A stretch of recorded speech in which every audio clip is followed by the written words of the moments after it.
Lights on. வணக்கம். திங்கக்கிழமை வந்த உடனே நமக்கான அந்த உற்சாகமும் மகிழ்ச்சியும் வேகமும் வரணும். மனுஷனா பிறந்திருந்தா என்ன செய்யணும்? மனிதனாக வாழ்ந்திட வேண்டும். மனதில் வையடா, வளர்ந்து வரும் உலகத்துக்கே நீ வலது கையடா அப்படின்னு பட்டுக்கோட்டை கல்யாண சுந்தரத்தினுடைய அந்த வரிகளுக்கேற்ப டிஎம்எஸ் பாடி எம்ஜிஆர் முகபாவம் காட்டுற போது அப்படியே அசந்து போறோம் நம்ம. மனிதனாக வாழ்ந்திட வேணும் மனதில் வையடா. அரசியலங்குமரிங்கிற படத்துல சின்ன பயலை செய்திகளடால வரும். இப்ப மனுஷனாக வாழணும் மட்டும் இல்லைங்க, அவன் என்ன செய்யணும்? ஒரு மேற்கோள் சொல்றேன் பாருங்களேன். நீங்கள் வாழும்போது எதையாவது சாதித்து விட்டு செல்லுங்கள், அல்லது உங்களை பற்றி எழுதுகின்ற அளவிற்கு வாழ்ந்து விட்டு செல்லுங்கள். அது ஒரு படைப்பாகவும் மாறும். ஒன்றை சாதிக்கணும் இல்லைங்க, அதுக்கெல்லாம் நேரம் இல்லை. நான் படித்தது பெருசு, நான் பாஸ் பண்ணது பெருசு, அப்புறம் வேலை கிடைச்சது கடவுள் புண்ணியம். நான் வேலைக்கு போயிட்டு வந்துட்டுருக்கேன்ல, இதுவே பெரிய சாதனை. ஒவ்வொரு நாளும் பஸ் ஏறி போயிட்டு தான் திரும்பி வர்றது. உட்கார இடம் கிடைக்காதுங்க, பஸ்ஸில் நின்றுட்டே போவேன். மத்தியானம் சாப்பிட முடியாது, அதே சோறு தான். அப்புறம் சாயங்காலம் வரதுக்குள்ளே எல்லாம் முடிஞ்சு போகும். அப்படியே வந்து விழுவேங்க. இது மட்டும் இல்லைங்க. சரி, அப்புறம் எதுதான் வாழ்க்கை? அதுக்கு தான் என்ன செய்கிறதுனா, யாராவது ஒருத்தர் நமக்கு முன்னோடியா இருந்தாருன்னா அவர பார்க்கறது. எங்க அப்பா சொல்லுவாரு, அவர் வாழ்ந்த காலத்துல அவர் ஊர்ல அந்த ஊரினுடைய அந்த ஜமீன்தார்ட்ட பொறுப்பாளராக இருந்த இந்த கணக்கு இதுகள்லாம் பார்க்கக்கூடியவருடைய அந்த மாடி வீட்ட பார்த்துட்டே இருப்பாராம். அதேபோல அவர் வீட்ல போய் உட்கார்ந்து பழகுவாராம். அவருடைய உணவு, அவர் சாப்பிடுற அந்த அவர் ஓய்வெடுக்கிறது, அவர் படுக்கக்கூடிய அந்த மெத்தை இதெல்லாம் பார்ப்பாராம். பார்த்துட்டு அவருக்கு ஏதாவது உதவிகளும் செஞ்சுட்டு வருவாராம்.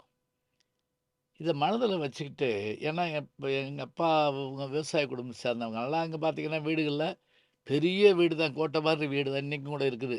ஆனா ஒரு பக்கம் ஆட்டுக்குட்டி படுத்திருக்கும், ஒரு பக்கம் கோழி அடை காத்து வச்சிருப்பாங்க. நடுவுல உட்காந்து சோறு தின்னுட்டு இருப்பாங்க. இது நம்ம குறைபாடுன்னுலாம் சொல்ல முடியாதுங்க. விவசாயி வீட்ல அப்படிதான் இருக்கும். ஆனாலும் கூட அந்த மாதிரி ஒரு விஷயத்த அவர் பார்க்குறாரு. இது மாதிரி நம்முடைய வாழ்க்கையில உருவாக்கணுங்கிறாரு. எனக்கு தெரிஞ்சு அத உருவாக்கியிருக்காரு. அத த ஒரு இப்ப வாத்தியார் வேல தான் பார்த்துட்டு இருந்தாரு. ஆனாலும் கூட அத அவரு உருவாக்குனாரு. அதாவது ஒரு சொந்த வீடு, கொஞ்சம் நிலம், காணி நிலம்ங்கிற மாரி, பிள்ளைகள், திருமணம், ஆ பேரன் பேத்திகள், இப்படியான ஒரு விஷயம் அவருக்கு அவரால முடிஞ்சு, இத்தனைக்கும் ஊர விட்டு ஓடி வந்து அவரு மதுரை வீதிகள்ல சாப்பாடு மற்றவை இல்லாமல் இருந்து ஒருத்தர் சாதிச்சாரு. இப்ப நம்ம இது மாதிரி ஒருத்தர பத்தி பார்க்க போறோங்க.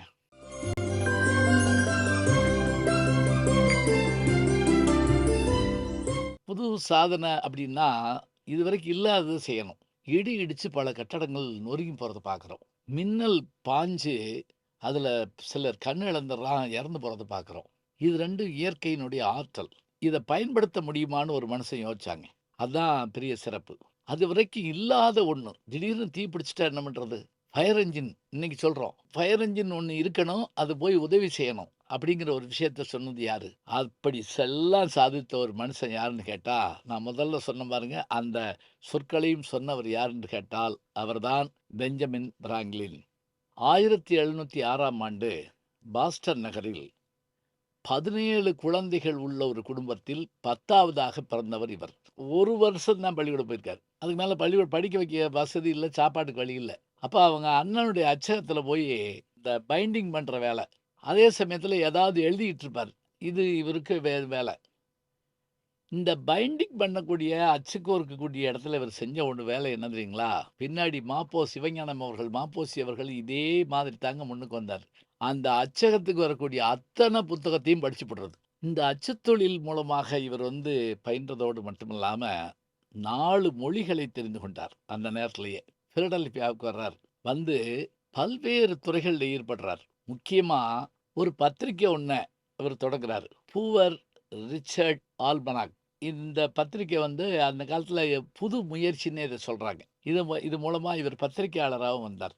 இதுக்கு பிறகு தான் ஒரு ஆச்சரியம் என்ன அப்டின்னா, மின்சார உலகுங்கிற அந்த நேரம் மைக்கேல் ஃபாரடே மின்சாரத்த கண்டுபிடிச்சார். பின்னாடி தாமஸ் ஆல்வா எடிசன் மின்சார பல்ப கண்டுபிடிச்சார். வெளிச்சத்த கண்டுபிடிச்சார். ஆனா இவர் என்ன பண்ணாரு அப்டின்னா, அந்த மின்சார உலகில் சில சாதனைகளை செஞ்சார். குறிப்பா மின்னலோட ஆற்றலை அப்படியே ஒரு தடவை அடிக்கக்கூடிய மின்னல் மூலமாக இந்த ஆற்றலை சேமிச்சு வச்சா பல ஆண்டுகளுக்கு நம்ம மின்சாரத்தை பயன்படுத்தலாமா. இதுதான் லோரன்ஸ் வால்யூம்ல கூட எம்ஜிஆர் அவர்கள் அந்த மின்னலோட ஆற்றலை சேமிச்சு வைக்கிறத பத்தி முதல்ல எடுத்த உடனே காட்டுவார். இப்ப இத அவரு பார்த்துட்டு இந்த என்ன பண்ணலாம்? அது மட்டும் இல்ல, இடி விழுகிற போது கட்டடங்கள் பாழ்படாம இருக்க அது எப்படி ஈர்க்கப்படுதுன்னு பார்த்தார். ஞாபகம் வச்சுக்கங்க, மின்னல் வந்தா இடி வந்துரும். அப்ப இந்த இடி வந்து தாக்குற போது, அது எத ஈர்க்குதுன்னு பார்த்தா, ஒரு கூர்மையான இதில தான் அது ஈர்க்கப்படுதுன்னொன்னே, இவர் அப்பதான் என்ன பண்றாருன்னா, இடிதாங்கி கண்டுபிடிக்கிறாரு. அதாவது லைட்னிங் ராட் என்ன அதுக்கு பேரு. உயர்ந்த கட்டடங்கள்ல அது வைக்கப்பட்டா, அந்த இடி தாங்கி வாங்கி கீழ போய் அப்படியே என்ன செய்யும்? எர்த்து கொண்டு போயிரும். நம்ம ஊர் கோபுரங்கள் சிஸ்டமே அதுதானங்க. கலசம் அது மேல இருக்கிற தாமிரம், மேல இருக்க கூர்மை, அத அப்படியே கீழ கொண்டு போயிரும். அதான் உண்மை. இப்ப இந்த இத கண்டுபிடிக்கிறார். இடிதாங்கிய கண்டுபிடிக்கிறார். அடுத்ததாக ஃபயர் என்ஜின். அது இவருடைய கண்டுபிடிப்பு தாங்க. இன்னொன்னு சொல்றதா இருந்தா, இப்ப நம்ம அந்த கிட்ட பார்வைக்கு ஒரு கண்ணாடி, தூர பார்வைக்கு ஒரு கண்ணாடி, ஒருத்தர் 3 கண்ணாடி வச்சிருந்திருக்காரு. இது எதுக்குன்னு கேட்டிருக்காங்க. இது கிட்ட பார்வைக்கு, இது தூர பார்வைக்கு, இது 2 எங்க இருக்குன்னு தேடுறதுக்கு ஒரு கண்ணாடி. தேர்டு கண்ணாடி. போடு கண்ணாடி 2, தேர்டு கண்ணாடி 1, 3 கண்ணாடி வச்சிருந்திருக்காரு. இவர் என்ன பண்ணியிருக்காரு அப்படின்னா, பைஃபோக்கல் அப்படிங்கிற மாரி ஒரே கண்ணாடியில மேல பார்த்தா தூர பார்வையும், கிட்ட பார்த்தா எழுத்து படிக்கிறதுக்கான ஒண்ண கண்டுபிடிச்சவர் இவர் தாங்க. பைஃபோக்கல் கண்டுபிடிச்சவர் இவர் தான். இது மட்டும் இல்ல, இந்த அமெரிக்காவின் முதல் ஜனாதிபதியா இருந்த வாஷிங்டன் அவர்கள், இவர அரசியல் இதுல இருக்கச் செய்து, அந்த நாட்டினுடைய அரசியலமைப்பு சட்டத்தை உருவாக்குகின்றவர்கள்ல இவர ஒருவராகவும் நியமிக்கிறார். அரசியல் தூதுவராகவும் இவர அனுப்புறார். பாருங்க, நம்ம நாட்டுல எப்படி டாக்டர் அம்பேத்கர் அவர்கள நம்ம சொல்றோமோ, அதுபோல அமெரிக்க நாட்டினுடைய அந்த இந்த பிரான்சினுடைய தத்துவத்தை அடிப்படையாக வைத்து, சமத்துவம், சகோதரத்துவம் அப்படிங்கிற ஒரு விஷயத்தை அடிப்படையாக வச்சு, அந்த நாட்டினுடைய அந்த இத உருவாக்குறாருங்க. பிலடெல்பியால அமெரிக்கா இங்கிலாந்திலிருந்து பிரிஞ்சு சுதந்திரம் அடைஞ்ச பிறகு, அதற்கான சாசனம் எழுதப்படுகிறது. அதற்கான மணி ஒலிக்கப்படுகிறது. அந்த மணி இன்னைக்கு இருக்குதுங்க. நானும் என்னுடைய துணைவியாரும் பிலடெல்பியா போயிருந்தப்ப, அந்த இடத்த பார்த்தோம். அங்க அவர் உட்கார்ந்து எழுதுற மாரியே அந்த சிலை இருக்குதுங்க. அதோடு மட்டுமல்ல, அந்த அவர் சாசனத்துல எழுதி வைக்கிறதும், மற்ற பொருள்கள் எல்லாமே அங்க இருக்கு. இதுக்கு மேல ஒண்ணு சொல்றதா இருந்தா, தெரு விளக்குகள்னு ஒரு விஷயம் இருக்கு இல்லையா? இப்ப வீட்ல விளக்கு வந்துரும், அது தனி. கையில பேட்டரி கொண்டு போவோம், அது தனி. ஆனா, தெரு வீதி இருந்தா தான் வீதி விளக்குகள்ல படிச்சு தான் முத்துசாமியார் போன்றவர்கள் நீதிபதியாக வந்தாரெல்லாம் பார்த்துருக்கோம். இத கண்டுபிடிச்சவர் இவர் தாங்க. இப்ப பாருங்க, ஒரு மனுஷன் ஒரு ஏழை குடும்பத்துல 10வது பிள்ளையா பிறந்து, இத்தனை செயல்பாடுகள உழைச்சு, கண்டுபிடிச்சு, வாழ்ந்து, சாதனைகள் செய்து, கப்பல்ல போயி, எல்லாவற்றையும் பிறருக்கு பயன்படுமாறு செய்து, அப்ப இத்தனையும் செய்து காட்டிய பெருமை இவருக்குத்தான் உண்டு. இப்ப நீங்க ஞாபகம் வச்சுக்கங்க, என்னால என்னங்க செய்ய முடியும்? சொல்லாதீங்க ஒருபோதும். எல்லாமே செய்ய முடியுங்க நம்மளால. நாம இவற்றையெல்லாம் பற்றி எண்ணிக்கொண்டிருந்தால் நிச்சயமாக அதை செய்யலாம். சும்மா சாதாரணமா இந்த மாசம் பென்ஷன் வந்துருமா, இந்த மாசம் பணம் வந்துருமா, இந்த சிந்தனைகள் மட்டுமே நமக்கு இருந்தால், அது அது அதுக்குள்ள தான் இருக்கும். கூட்டுக்குள்ளேயே இருக்கக்கூடிய பறவைய திறந்து விட்டாலும் அந்த உயரத்துக்கு தான் பறக்கும்னு சொல்லுவாங்க. அதுபோல நம்முடைய எண்ணங்களை விரிவு செய்தால், இந்த பெஞ்சமின் பிராங்கிலினுடைய வரலாற்றை நம்ம பாடத்துல கூட படிச்சிருப்போங்க. ஆனா இப்ப படிக்கிற போது நமக்கு ஒரு மனதில் ஒரு உறுதியும் உரமும் ஏற்படுதுன்னு சொன்னா, இந்த மாதிரியான சாதனைகளை நாம் செய்ய வேண்டும் என்று நாம் முயல வேண்டும்ங்க. மண்டே மோட்டிவேஷன்னா வேற ஒண்ணும் இல்லைங்க.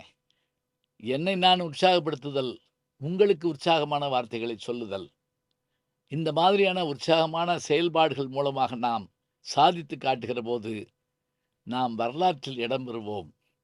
வரலாற்றை படிப்பது வேறு, வரலாற்றில் இடம் பெறுவது வேறு. எது செய்ய வேண்டும் என்று நீங்கள் முடிவெடுத்துக் கொள்ளுங்கள். நல்ல செய்திகளை நாளும் சிந்திப்போம். நாளை சந்திப்போம். வணக்கம். ஜி ஞானசம்பந்தன் யூடியூப் சேனல் பாருங்க. உங்களை தேடியே உங்க வீட்டுக்கு வருது. கேட்காம ஒரு விஷயம் உங்களை தேடி வருது பாருங்க. அதை பிடிச்சி வச்சுக்கோங்க. நம்முடைய ஜி ஞானசம்பந்தன் யூடியூப் சேனலை தொடர்ந்து எக்ஸலம், இன்ஸ்டாகிராம், ஃபேஸ்புக், வாட்ஸ்அப் என்று அனைத்து தளங்களிலும் நாம் இயங்கிக் கொண்டிருக்கின்றோம். நீங்களும் எங்களோடு வாருங்கள்.